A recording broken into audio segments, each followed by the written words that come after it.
Hi guys, welcome back to my channel. Today's video is all about the full moon in Leo and how it makes this significant impact to Mercury in retrograde.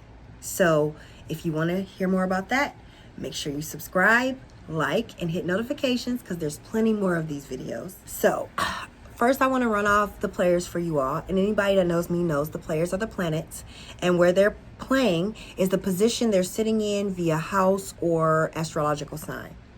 The sun is 8 degrees Aquarius, the moon is 7 degrees Leo, Mercury is 26 degrees Aquarius, Venus is 25 degrees Capricorn, Mars is 10 degrees Taurus, Jupiter is 9 degrees Aquarius, Saturn is 4 degrees Aquarius, Uranus is 6 degrees Taurus, and Neptune is 19 degrees Pisces, and Pluto is 25 degrees Capricorn. Okay. That's a lot of energy flowing through the chart. So first off, I want you guys to know that the sun being in Aquarius and the moon being in Leo is in opposition. This is what makes it a full moon. Okay. So what is this full moon about? What is this full moon trying to express to us? What is this full moon trying to allow us to get out? Because full moons are all about releasing. This full moon is about us being true to our own authenticity, being our authentic self. That's what this full moon is all about. Leo is us being able to have the courage and being encouraged within ourselves. Leo is significantly referred to as the solar plexus. It is the solar plexus. That's why Leos are so full of life, and they're the king of the jungle. I know that's so cliche, but that's their true reason on why, is because they have this immense amount of courage within themselves. They can do anything, be anything they want to be, and that is what our solar plexus embodies and values. So our solar plexus is that area within ourselves that we hold this type of attribute for ourselves. So Leo, the moon being there, is a very sensitive and emotional context to where we are personally affected by it, and not only do we feel it intensely, that's obvious, but we're able to interpret, and people are able to actually see it subconsciously, which we may not even know. That's us making sure that we're being authentic when we move forward step by step. And the reason that this is because as we approach this new era with Aquarius, because we are shedding our old life, our old path with Capricorn, and we are moving into our new path of Aquarius. Pluto is, just like I said, 25 degrees of Capricorn. So it's the last malefic planet to move forward into the Aquarius galaxy. So with all that being said, now is the time where we really need to truly be authentic with ourselves, so that the next decisions that we make and the decisions that we have made to get this far is exactly aligned to where we're going. And it's not about where you think we want to go or where someone thinks you want to go. It's more interpreted on truly what you want to do within inside of yourself. See, the thing that Aquarius and Leo have in common is they both get a little selfish. They both get a little selfish. Aquarius is more disassociative with their selfishness, but Leo is selfish just the same, or can be selfish just the same. So we need to kind of take care. So Mercury going retrograde the day after the full moon in the 11th house pulls us to look at Venus. Now, Venus is conjunct Pluto at 25 degrees. This is pivotal. This is pivotal because anything Pluto touches, it wants to destroy, kill, assassinate. But it also wants to make it better and bring it to something totally different that you couldn't even imagine it was. And Venus is going through this transition right now. And she's getting ready to go into Aquarius.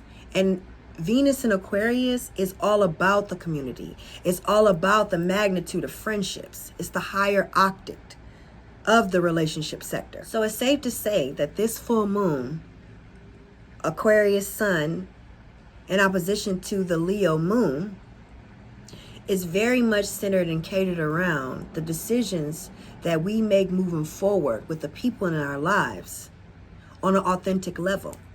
So I asked you, like, are you being real with yourself? Because if you're not being real with yourself, then there's no way that you can be real with anyone else. And this is the final stages that we have to make that transition before we have no control. Because like I said before, we have no control over Aquarius. Aquarius just does what it just comes through and does its thing. That's how it is. So I always like to do a shuffle for you all. And I've got some new cards. Earth Power Oracle by Stacey DeMarco. Y'all know I like Stacey DeMarco. I like Stacey DeMarco. All right, so what do we have here for, it's coming out already, for this full moon in Leo, making a significant impact to the Mercury in retrograde. And I want to add, before I get into the tarot too as well, I stated in the video it's making a significant impact to the Mercury in retrograde, because what the sun and the moon are acting out now on an energetic level, Mercury will be coming right past that point to reevaluate it. It will be coming right back past that point to reevaluate that same issue, that same instance, that same circumstance, that same opportunity will come right back. And that's what this Mercury in Aquarius retrograde is all about. Making sure that you're being authentic with your decisions, or that you have been authentic with your decisions. Because anybody that's feeling any kind of self-confliction within yourself or your thought process or your feelings or emotions, that's because you haven't been doing the groundwork needed to be done to move forward. And all it really takes is you being authentically true to yourself. And a lot of people, you know, especially me, I have a tendency to think, hey, what is it that I want? Thinking about what it is that somebody else is suggesting, or what I think is best based on what I'm looking at. But that's not it. It needs to be a centered, calming decision that you've made within yourself, centered around your authenticity, based on what you want to do. So I had to say that. So what popped out was the Maiden of Earth, and you have the Three of Water. So the Three of Water is all about a harmonious time, okay? It's all about getting exactly what you wanted. The work that you worked for, everything is coming around and centered and working to our favor. And that is so true. And then you have Maiden of Earth here. So what Venus in Capricorn conjunct Pluto is doing, that's the Maiden of Earth. She's doing the significant groundwork so that when we move into Aquarius and we have these vibrant, fresh, lively, young, free-spirited, new relationships that give us inspiration to the gods, we will be in that blissfulness. That is what we're trying to gain. That is what we're working towards. That is where we're headed. That is where we're going. So I am floored at all of this. It's looking so, I don't know, it just feels like the time is now, you know, and it just feels like this is it. Yeah, so you got the 0.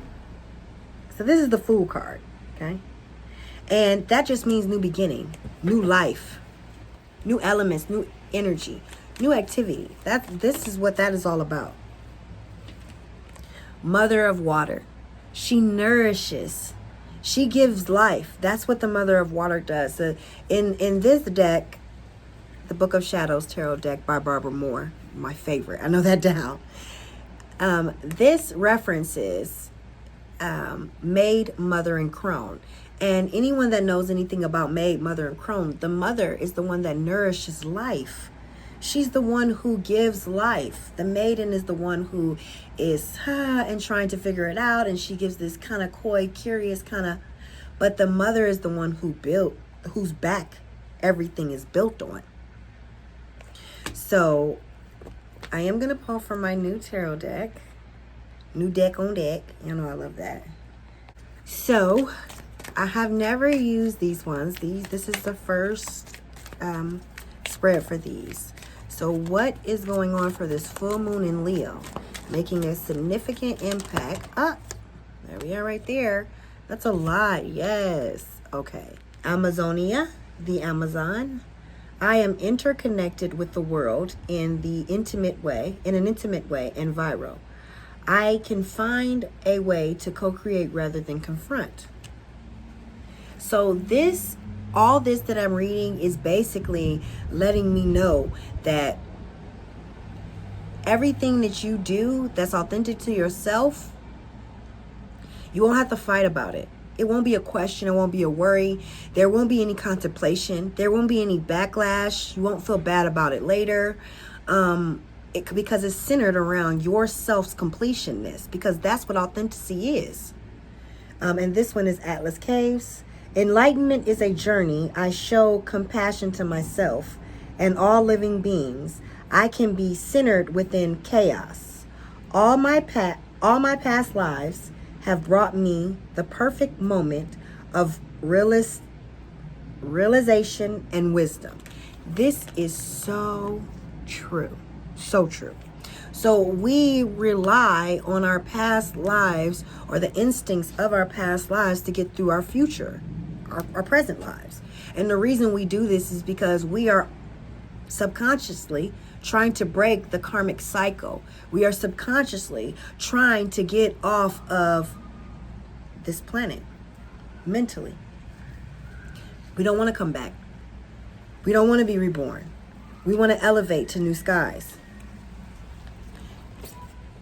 So, yeah. I hope this is resonating with you all. It was kind of tricky with my last cards, but okay. So this is my fairy oracle, and we're just gonna, these be on point though. Moderation. I talked about this heavy in one of my last videos. Moderation. We must be mindful to be moderate with how we give our energy out. How we receive other people's energy. We have to be and keep that all in moderation. In us being able to move forward. Shine from within. You can't be your authentic self if you're not shining your true light from within yourself. So looks are only skin deep. True beauty shines from within, and it's time for you to shine. This is a time for self-acceptance and for revealing your true beauty. Okay? Precious time and come together. So, yes, I can't touch on this enough. The time is now with all the decisions that we have made, that they have been on point with who we are. They should have had been on point with who we are moving forward, because we don't have much time. As we move into Aquarius, come together. Fairies like to be busy, and a group of them is showing you that many hands make light work. Working as a team helps us to get the job done. That's so true. So as we move forward, we're moving into a community-based era. So where our friendships and our relationships and family life is going to be altered significantly. That is what's changing right now for us. Our relationship sector is going through a massive shift. Okay? Not relationship, but the higher octave of a relationship. The higher octave of the relationship sector is going under a mass construction right now. And the Mercury in retrograde and the full moon ask us, are we ready? Have we made the adequate decisions? Are we comfortable and aligned with where we're going and what we're meant to do and how things are panning out right now? So I hope this helps you guys. Stay tuned, because I'm also going to do another video on this week ahead, because we have significant conjunctions and impacts coming in the next couple weeks ahead, and I want to make mention and note of that. So yeah, Until next time, thanks.